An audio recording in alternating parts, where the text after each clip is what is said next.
Man's Search for Meaning. It's a horrifying story with a lot of pain involved. Viktor Frankl, the author, describes in the book his time spent in captivity between 1942 and 1945 inside the Nazi death camps.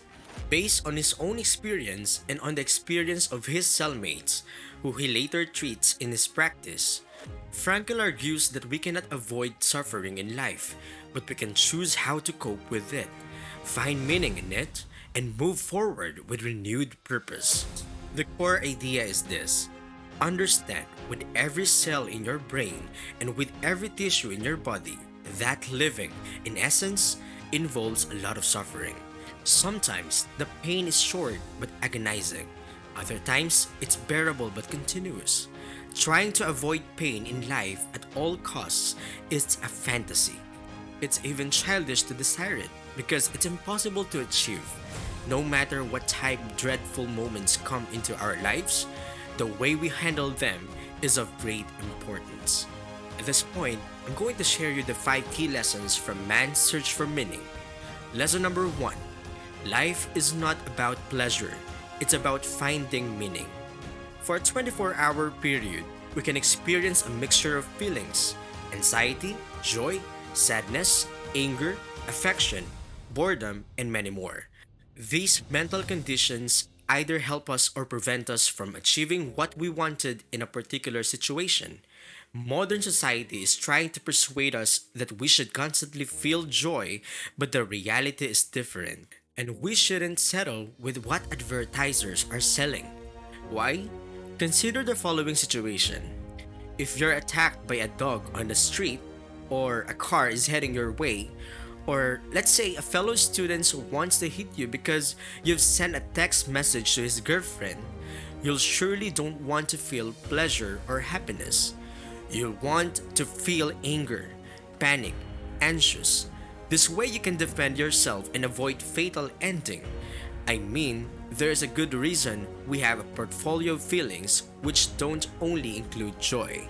Life is about understanding what you really want from it, what kind of work you want to do, and once you find your true calling, to accept the suffering coming along with it.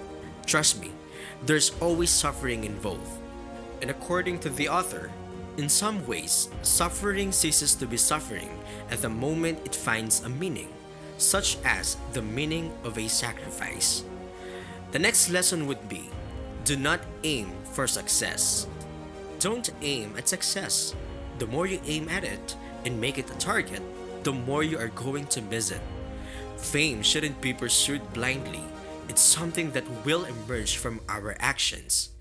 If success for you means having $1 million at your disposal, what will happen if, let's say, within a year, you reach this goal? With the current social standards, you will be a millionaire, that's for sure. You will also feel quite satisfied with your achievement. Again, something pretty normal. But what will happen afterward? If you pursue merely the money, you'll feel even worse when you achieve your goal. In the end, you might have $1 million, yes, but you might have a job which you'll probably hate. The alternative for this is to take some time to understand what kind of tasks truly motivate and inspire you. Devote your life towards executing these tasks. Finally, you become an expert in the field you've chosen. You have a meaningful life, and if the work you do is good enough, you'll most probably earn more than $1 million. And according to Dr. Frankl, don't aim at success. The more you aim at it and make it a target, the more you are going to miss it. For success, like happiness, cannot be pursued. It must ensue. And it only does so as the unintended side effect of one's personal dedication to a cause greater than oneself, or as the byproduct of one's surrender to a person other than oneself. Lesson number 3: take care of yourself. The way you look on the outside will influence the way you feel on the inside. This actually goes both ways. If you feel okay, this will reflect on your face, posture, smile, and even inside your eyes. Taking care of yourself on the outside is really important if you want to boost your confidence. If you're wearing old rag clothes, if you smell funny and your hair looks like the old hairstyle of the famous pop singer, then don't blame others for speaking crap behind your back or for avoiding you. Dress to impress is an exaggerated statement, but I think you got the idea. Same goes for the food you eat, the people you hang out with, the music you listen. Everything you consume influences your body and soul. If you're wondering why every month you're sick and have to lay down for a couple of days, maybe there's something you're doing wrong. Probably it's because you eat a sandwich per meal, or because you smoke too much. I don't know, but I am sure you don't need a doctor to tell you this. You already know. Lesson number 4. You're not really living if you don't find joy in what you're doing. Another day has passed. If these words are coming out of your mouth every time the clock on the wall strikes 5 p.m. or other, depending on when your workday is over, then you must find something else. Obviously, this job isn't bringing any satisfaction in your life. If our daily thoughts and actions are towards the end of the day, we are not living at all. Life is not about what will happen in the next few hours, days, or even years. It's what happens now, in this present moment. We must learn to live for the moment and enjoy what happens to us right now. Time flies, and if we don't like the way it passes, we should do something about it now, not in a few years' time. And for the final lesson I've learned from this book, show your love. If you think about it for a moment, you will figure it out on your own. There is nothing greater than love and affection. That's why there are so many songs, poems, books, and movies about love. Human salvation will happen only through love towards others. In current times, we think more about ourselves. We've become very selfish and distant creatures with little care about others. We hide behind computer screens and smartphones, savagely commenting others online, walking around with headphones, afraid to share our emotions face to face. We first want to feel love in order to give love, but that's not how things work. In order to receive, you must give first. Revealing your feelings towards others first may seem like a social suicide, yet, this is the right thing to do. In this busy world, where chatting is becoming the mainstream of communication, showing love, acting with care towards others will open a lot of doors. Love is the highest goal that one can aspire to, so don't be afraid to give it to others. And according to the author, love is the ultimate and highest goal to which man can aspire. Then I grasp the meaning of the greatest secret that the human poetry and human thought and belief have to impart. The salvation of man is true love and in love. And here, I'm going to share you the actionable notes from this book.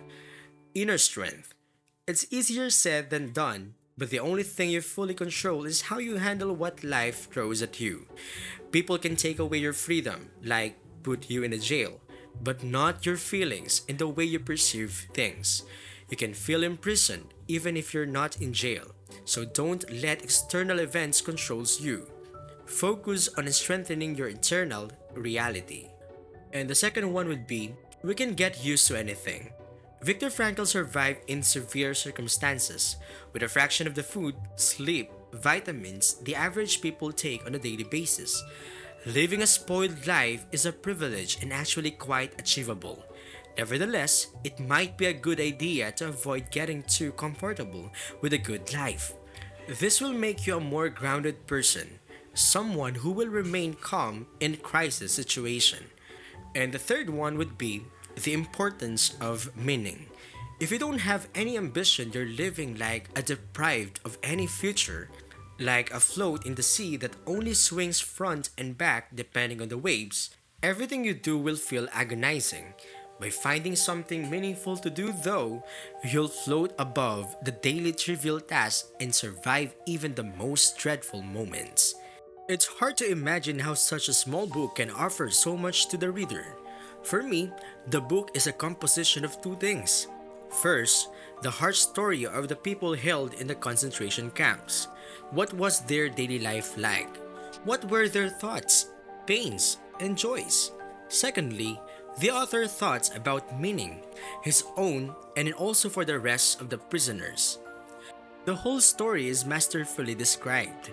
You can really feel the coldness and imagine the horrible things the prisoner have experienced during all these years held in captivity. Even in despair, they've found something to keep them alive and give them a sense of purpose. That's the most important takeaway from the book, a higher purpose that will guide you no matter the circumstances. And finally, I will leave you with the quotes from Dr. Frankl itself. The only exception to this were those who had lost the will to live and wanted to enjoy their last days. Thus, when we saw a comrade smoking his own cigarettes, we knew he had given up faith in his strength to carry on. And once lost, the will to live seldom returned. And another one would be, when we are no longer able to change a situation, we are challenged to change ourselves. And last but not the least, those who have a why to live can bear with almost anyhow. Dr. Viktor Frankl. Hello everyone, I am Ice, and I'm going to share you why I do what I do. It's simple. I create content to help you break free from always chasing temporary happiness and instead find meaning in a world that can feel confusing. With so much information available online, it's easy to get lost in mindless scrolling. But I want to change that. I want to encourage you to read and understand some of the best book ever written. My only mission is to challenge what you believe and inspire you to keep growing. If you're new here, learn more about what I do and consider subscribing to my YouTube channel. Let's explore together and focus on long-term thinking.